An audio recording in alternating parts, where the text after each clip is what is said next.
We'll be continuing with the second part of the chapter Globalization for Class 9 Economics.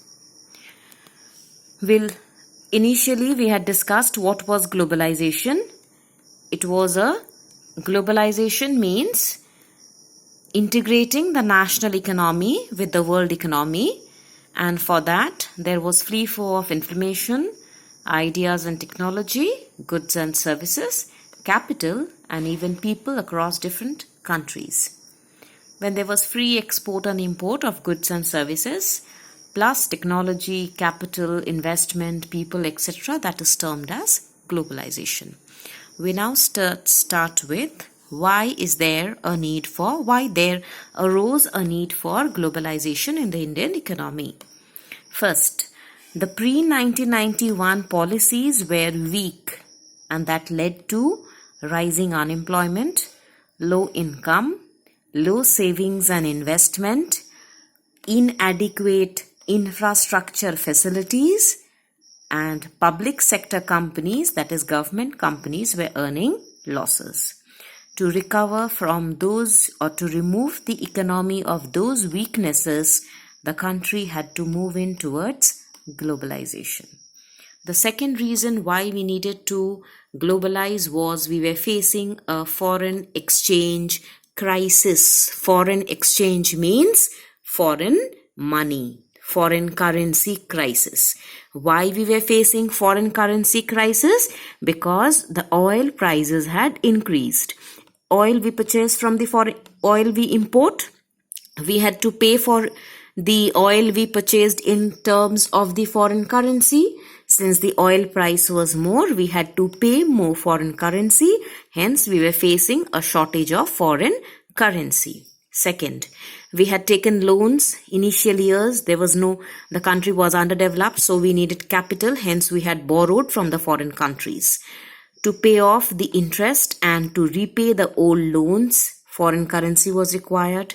Then, there was political instability. That means the government kept on changing very frequently, as a result of which rules and regulations of the country also kept on changing. As there came a new government, there were new set of rules, due to which the people who had deposited money in the country withdrew the money, being afraid that there must be a loss. They will suffer a loss. Finally, imports increased because we had shortage of raw materials, we had shortage of technology. We did not have good technology.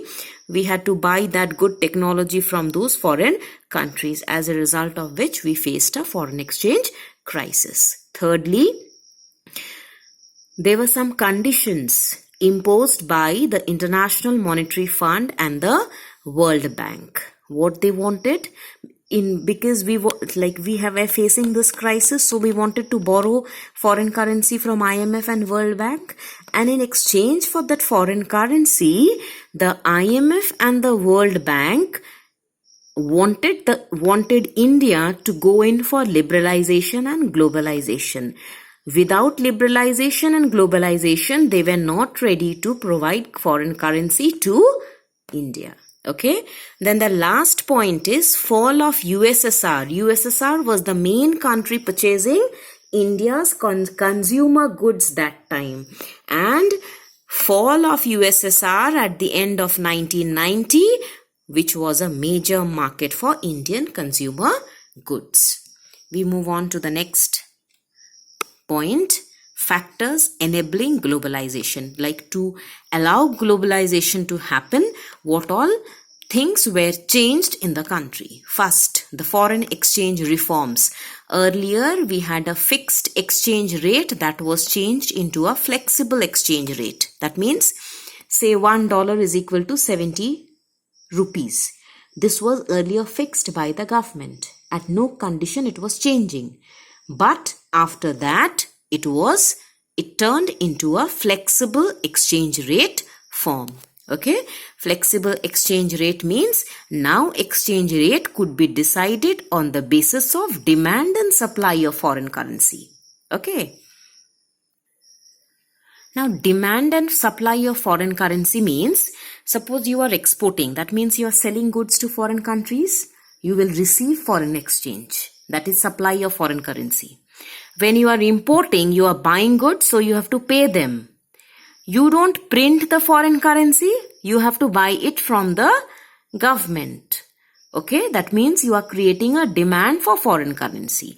When you are importing, you are creating a demand for foreign currency, and when you are exporting, you are creating a supply of foreign currency. Okay, foreign exchange reforms, what was done?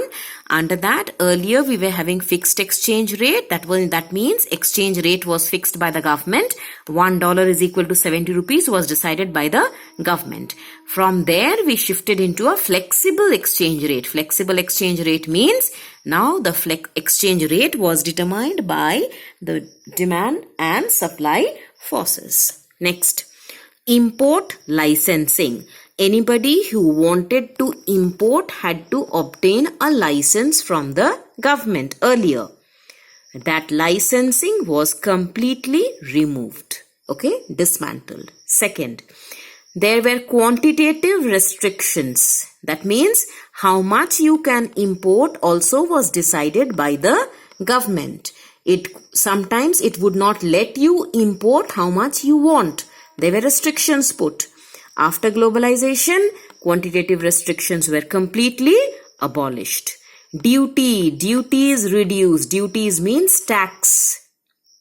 Okay, taxes we have to pay when we are exporting and importing.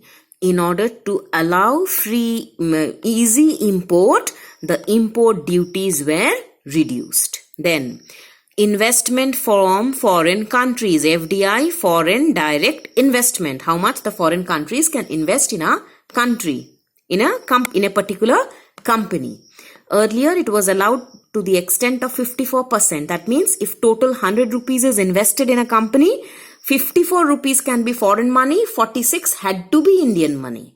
Okay, that was raised to 71% and then that was raised to 100%. Then last, free flow of technology had to be allowed to enable globalization. That means what method of production we were using in our country could be given to the foreign countries, and what method of production they were using, we could purchase that.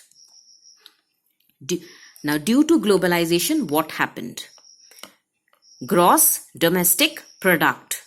The number of products produced within a country is known as GDP, gross domestic product. There was a higher growth rate of GDP.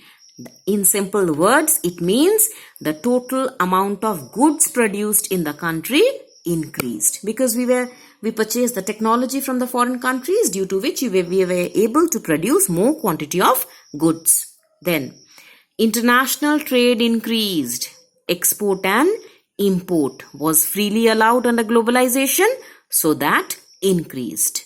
There was an increase in FDI, foreign direct investment, money invested by the foreign countries. So India had more capital and we could set up more number of manufacturing units. We could provide employment to the people plus produce large amount of goods. Then there was increase in the outflow of capital. Foreigners invested money in India, same way Indians also could invest now in other countries. Then last one, there was an increase in our foreign exchange reserves. Reserve means stock of foreign currency. Dollar is a foreign currency for us. Euro is a foreign currency for us. Since there was an increase in the international trade, we now had more amount of foreign currency with us. Then we move on to the effect of globalization on the Indian economy.